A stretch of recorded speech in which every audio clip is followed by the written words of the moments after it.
அனைவருக்கும் வணக்கம். தொடர்ந்து ஆதரவளித்து வர அனைத்து அன்பு உள்ளங்களுக்கும் மிக்க நன்றி. ஓபிஎஸ் அவர்களுக்கு செய்த வினை யாரை விட்டது? எம்ஆர் விஜயபாஸ்கர் தலைமறைவு. இதைத்தான் நம்ம பார்க்க போறோம். ஒரு மனுஷன் தலைமறைவு ஆகிறாருன்னா எதுக்காக ஆகுறாங்க? ஒரு தவறு செஞ்சா தானே தலைமறைவு ஆகுறாங்க. நம்மளை போலீஸ் கைது செஞ்சிடக்கூடாது அப்படிங்கிறதுனால தான் தலைமறைவு ஆகுறாங்க. அப்படி தலைமறைவாக இருக்கிறவர் தான் எம்ஆர் விஜயபாஸ்கர். எதனால தலைமறைவாகிறாரு அப்படின்னா, அதிமுக ஆட்சி காலத்துல அவர் அமைச்சராக இருந்தவர். கரூர்ல 100 கோடி மதிப்புள்ள அந்த சொத்தை ஏமாத்தி மிரட்டி அதை வாங்கியிருக்கிறாரு. அந்த வழக்குல தான் அவர் இப்ப கைது செய்யப்படுறாங்க அப்படிங்கிறதும் நமக்கு தெரியுது. இந்த 100 கோடி ரூபாய் சொத்து மதிப்பு மிரட்டி வாங்கினதாங்க அந்த வழக்குல எம்ஆர் விஜயபாஸ்கர் கரூர் நீதிமன்றத்துல ஒரு முன்ஜாமீன் கேட்டு ஒரு மனு ஒன்று தாக்கல் பண்ணுறாங்க. அந்த மனு மீதான விசாரணை நேற்று வந்தது. அவர் மனு தள்ளுபடி செய்யப்படுது. மனு தள்ளுபடி செய்யப்பட்ட அடுத்த நிமிஷமே சிபிசிஐடி போலீஸார் என்ன பண்ணுறாங்க அப்படின்னா, எம்ஆர் விஜயபாஸ்கரை கைது செய்வதற்கான ஒரு நடவடிக்கையில் ஈடுபடுறாங்க. தமிழகத்தில் எம்ஆர் விஜயபாஸ்கர் இருக்கிறாரா அப்படிங்கிறது ஒரு கேள்விக்குறியாக தான் இருக்குது. அந்த வட மாநிலங்கள் போய் தலைமறைவாக இருக்கிற மாதிரி தான் தெரிகிறது. அதிமுகவில் முதல் விக்கெட்டு விஜயபாஸ்கர். லஞ்ச ஒழிப்புத்துறையினர் நடத்தின அந்த சோதனைகளில் இப்போ எஸ்பி வேலுமணி, தங்கமணி, விஜயபாஸ்கர் எல்லாருமே அதில் இருக்கிறாங்க. முன்னாள் அமைச்சர் எம்ஆர் விஜயபாஸ்கரனுடைய இந்த கைது எல்லா அமைச்சர்களுக்குமே ஒரு எச்சரிக்கை மணியாக தான் இருக்கும்னு நமக்கு தெரியுது. விதி யாரை விட்டதுங்க? எடப்பாடி பழனிசாமிக்கும் ஒரு பயம் இருக்குது. எங்கே 4800 கோடி ரூபா அந்த டெண்டர் முறைகேடு வழக்கில் அது வேற ஒரு வழக்கு இருக்கு.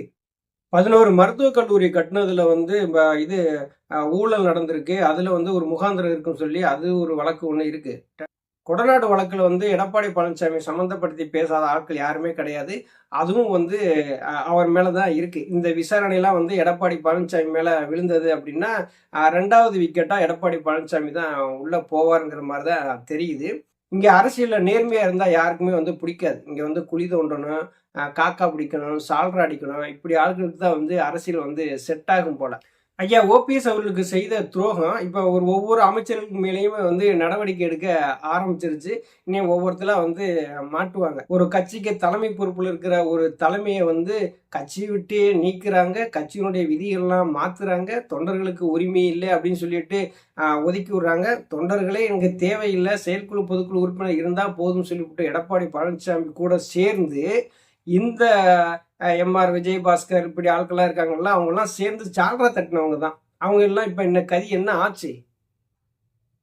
இன்னைக்கு 100 கோடி ரூபா சொத்து மதிப்பை ஒரு மிரட்டி வாங்கியிருக்காங்கன்னா, அப்ப அவன் அமைச்சராக இருக்கும்போது அவர் அதிகாரத்தை துஷ்பிரயோகம் பண்ணியிருக்காங்கிறது நமக்கு நல்லா தெரியுது.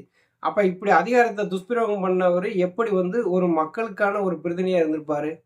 ஐயா ஓபிஎஸ் அவர்களுக்கு செய்த அந்த துரோகத்தினுடைய வெளிப்பாடு கொஞ்சம் கொஞ்சமா வெளிவருது. புரட்சி தலைவர் எம்ஜிஆர், புரட்சி தலைவர் அம்மா அவர்களுடைய ஆன்மா சும்மா விடாது. ஐயா ஓபிஎஸ் அவர்களுக்கு செய்த துரோகம் இன்னைக்கு எம்ஆர் விஜயபாஸ்கர் தலைமறைவா இருக்காரு. இன்னைக்கு அதிமுகவில் இருக்கிற முன்னாள் அமைச்சர்கள்ல முக்கால்வாசி பேர் இதே மாதிரி ஒரு சூழ்நிலையில தான் இருக்கிறாங்க. அநேகமா அவர்களுக்கு இது மிகப்பெரிய அதிர்ச்சியா இருக்கும். விஜயபாஸ்கர் கைது செய்யப்பட்டாங்க அப்படின்னா இங்க முக்கால்வாசி முன்னாள் அமைச்சர்களுக்கு மிகப்பெரிய ஒரு நெருக்கடியை தான் உண்டு பண்ணுது. ஏன்னா அவர்கள் மீதுமே வழக்குகள் இருக்கு, விசாரணை நடந்துகிட்டு இருக்கு. நாளைக்கு நம்ம கைது செய்யப்படலாம் அப்படிங்கிற ஒரு பயத்தை இந்த விஜயபாஸ்கருடைய கைது உண்டு பண்ணி இருக்குது அப்படிங்கிறது நமக்கு நல்லா தெரியுது. தவறு செஞ்சவன் தண்டனை அனுபவிச்சே ஆகணும்.